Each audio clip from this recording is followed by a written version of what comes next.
This conference will now be recorded.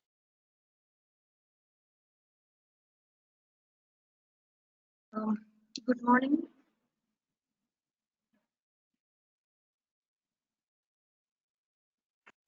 Good morning, ma'am.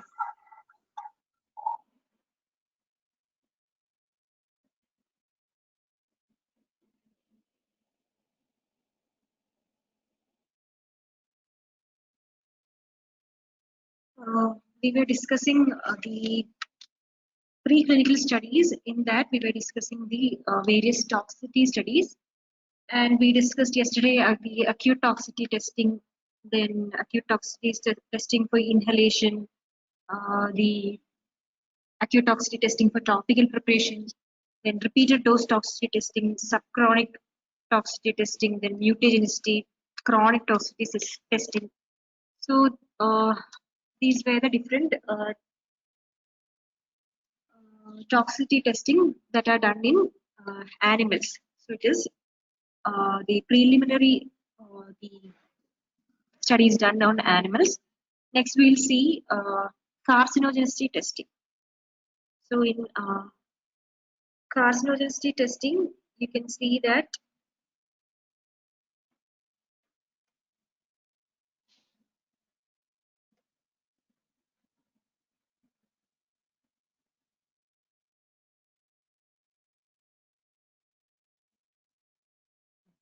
carcinogenicity testing, both rodents and non-rodent animal species are used. And since we know like how a particular substance will cause cancer, not just one exposure, like multiple exposure has to happen. As,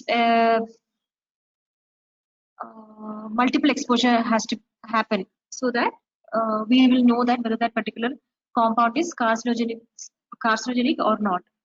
Except in case of radiation, maybe one exposure may result, one or two exposure may result in cancer. But in case of other xenobiotics, other foreign particles or substances, we have to have multiple exposure, and only after multiple exposure it will be able to exert its carcinogenic effect. So in carcinogenicity testing, the test is carried out like over most of the greater portion of the animal's lifespan. So here, the animal of choice is mice and hamsters. So their lifespan is around 1 to 3 years. Average lifespan of mice and hamster is around 1 to 3 years, and for almost a greater portion of the animal's lifespan, the test is carried out. The carcinogenicity test is carried out. So it is done in like it.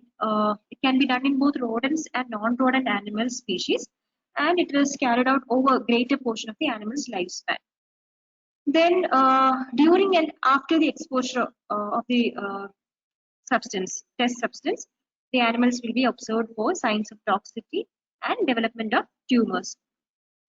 And if the animal has not developed any tumors, the test will be terminated after 18 months, around 1.5 years, 1.5 to 2 years, 18 months in case of mice, and in case of hamster, after 2 years, this test will be terminated.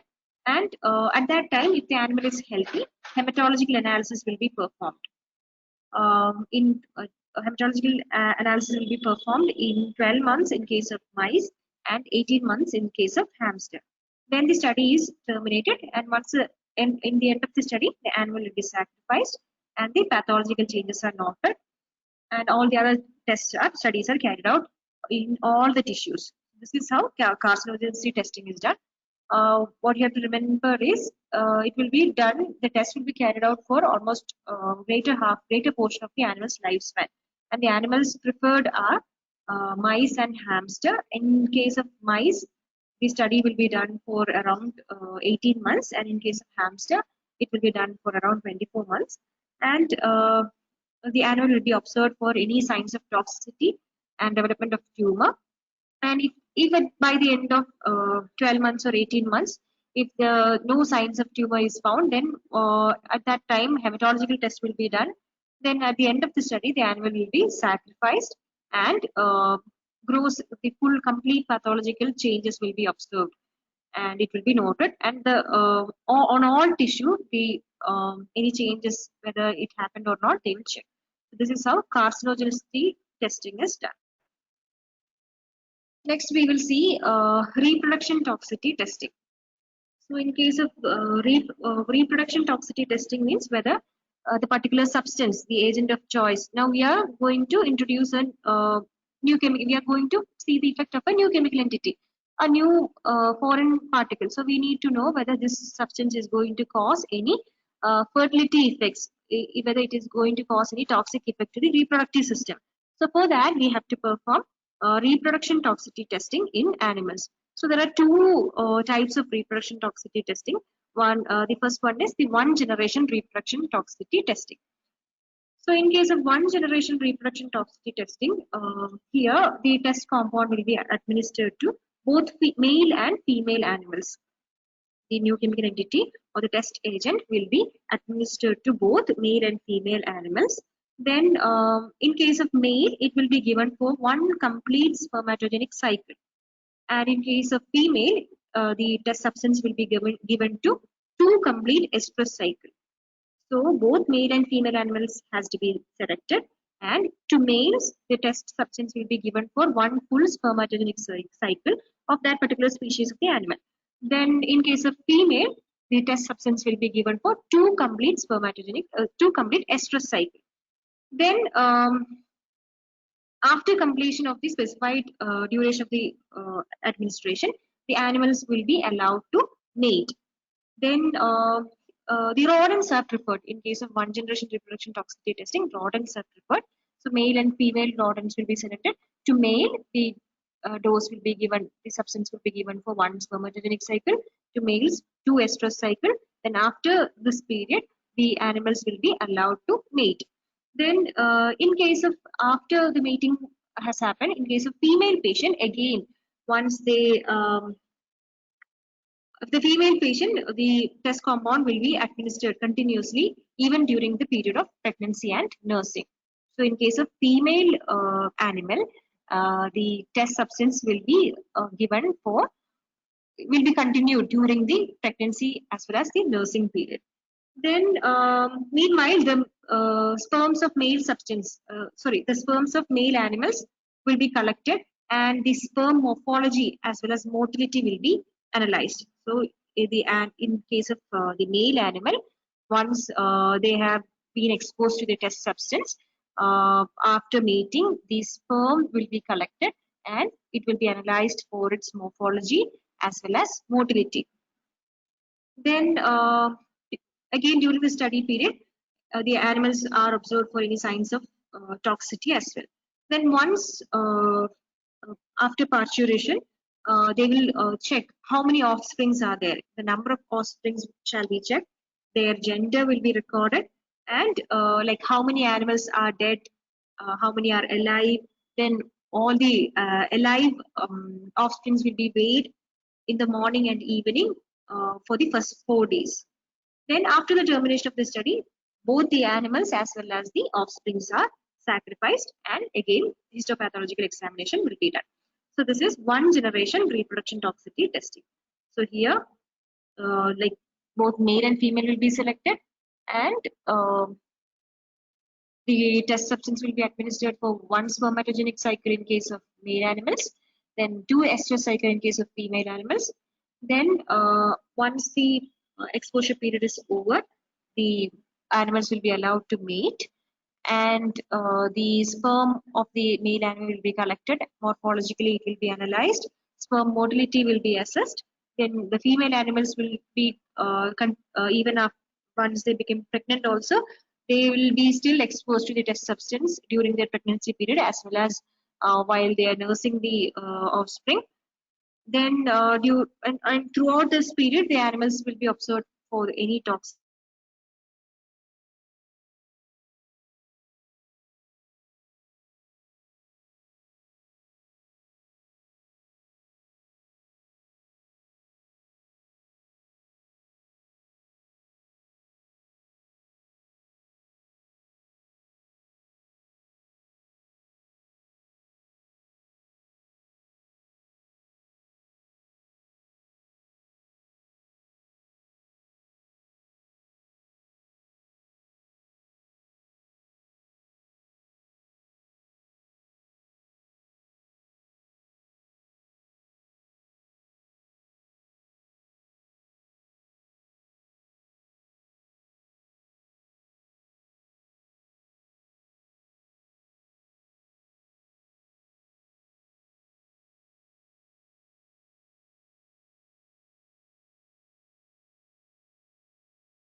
is done.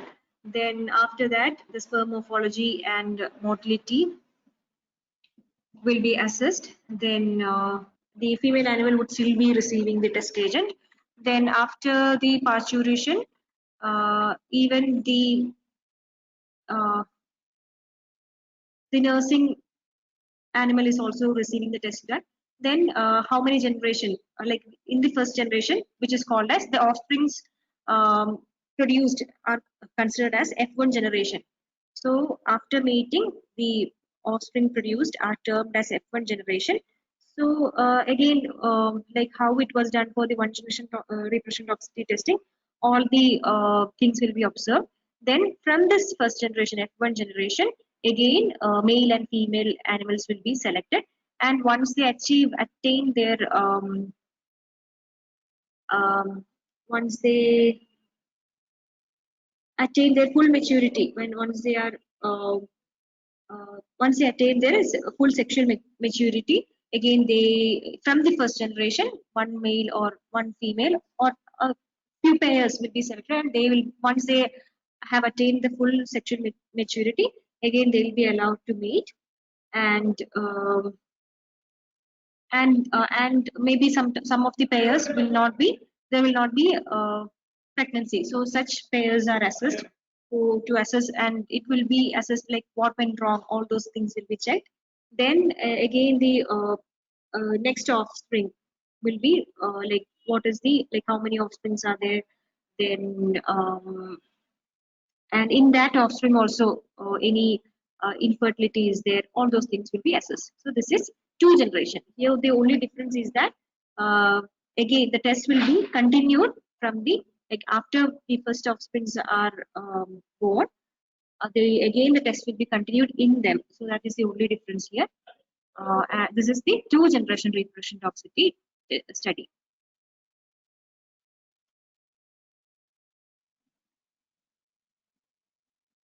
So from the F1 generation, from the first generation, pairs will be selected, and once they are achieving the full sexual maturity, they will be allowed to mate.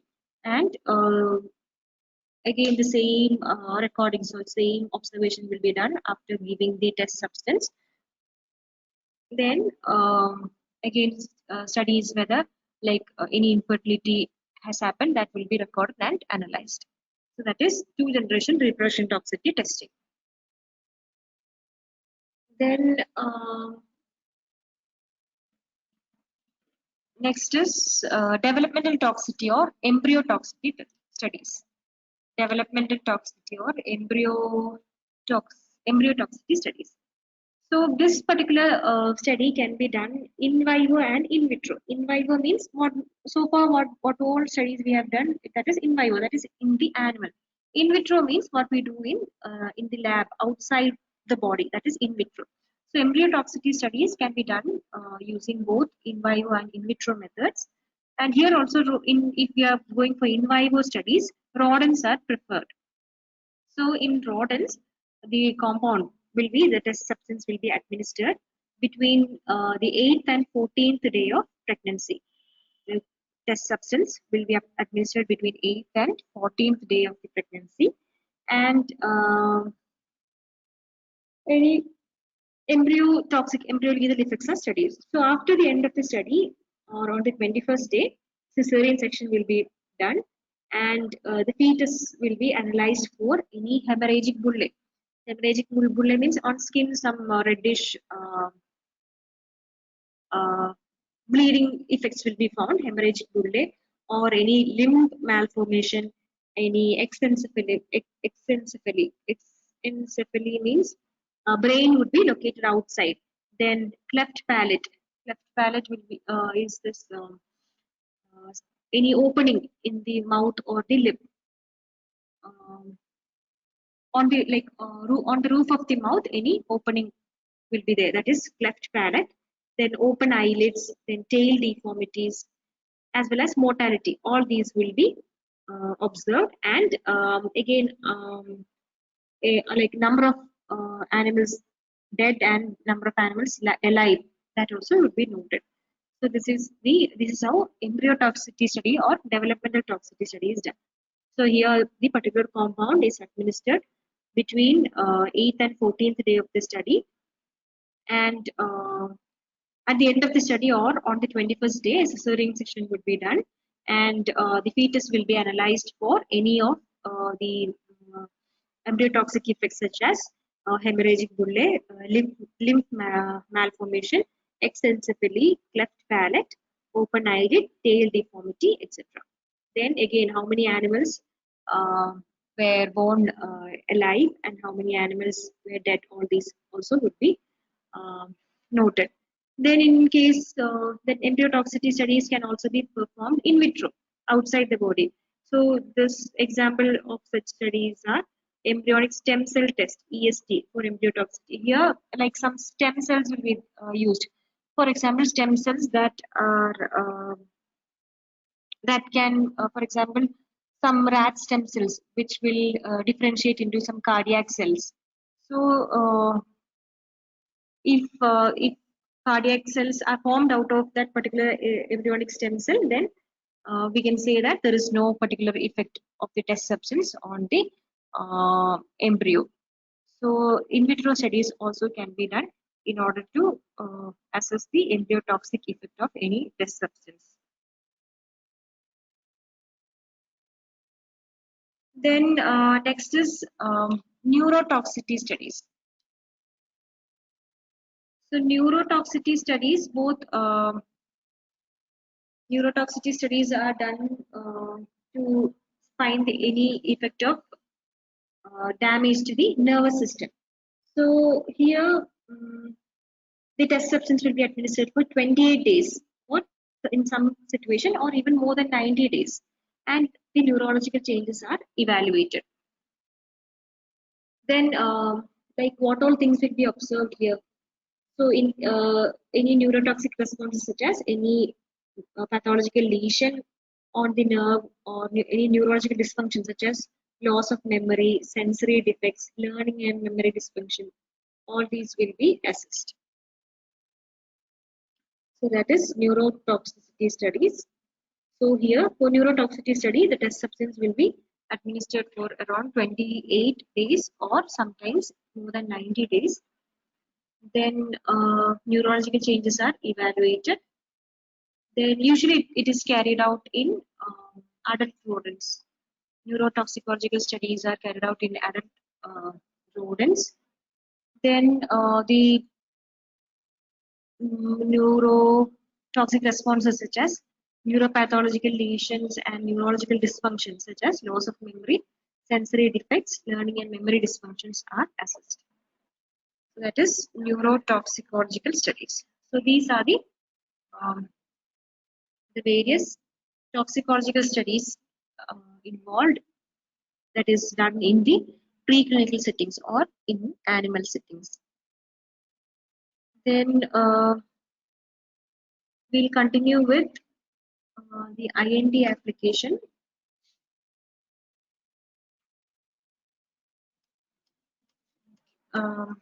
So this is with IND application means now the result of all these studies, like the preclinical studies, and even before the all the information regarding the test substance and all the study results done by them, as well as what all study reports are available in the web or done somewhere else. All these will be collected and would be submitted along with the investigation new drug application, and it will be sent to the regulatory authority. So in our case, the investigation new drug application has to be sent to the Drug Control General of India, DCGI, and they will give approval, or some communication will be made so that which says that the study cannot be further moved into human beings. So once investigation new drug application is submitted and approval is received, it means that we can start the study now on human beings. So in order to get permission to start study in human beings, we have to submit the investigational new drug applications. So that is with all the preclinical studies.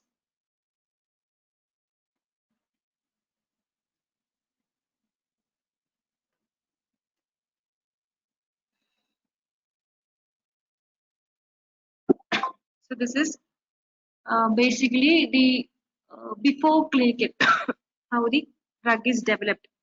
So so there is we have all these steps involved in case of the drug development, and we have to always remember it takes a number of years, around 10 to 15 years it will take for the drug to reach the market. So so there will be a discovery phase, there will be a preclinical phase and a clinical phase. So we have covered the preclinical part right now. So in preclinical part, in the discovery part, we had what all steps there was: lead generation, lead optimization, etc. So basically, we need to begin with like we need to find out an area of research. We have to find out maybe a disease which has no proper treatment. So that disease will be identified, and then what the next step is, we need to identify a target, and we need to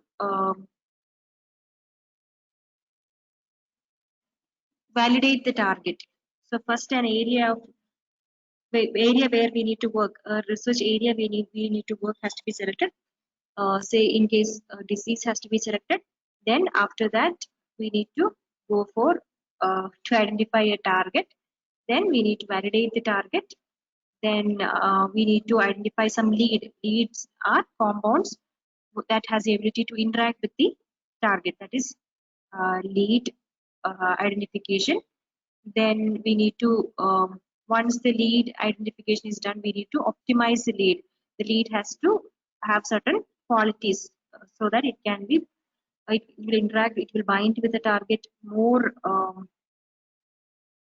with it will have more interaction with the target, and it will be having good absorption with reduced adverse effect profile and all. That is lead optimization. We are making that particular compound more suitable for our use. That is lead optimization. Then for that there are various technologies. Um, then we discussed the studies in um, animals. Say pharmacology studies has to be done, like ADME studies are performed in animals. Then toxicological studies are done in animals. Then yesterday we discussed the different toxicity studies. Next, from tomorrow we'll go for the investigational new drug. IND application or so drug characterization maybe. That part we'll discuss. So far I think, is it all clear for you? This much is clear. Yes, ma'am.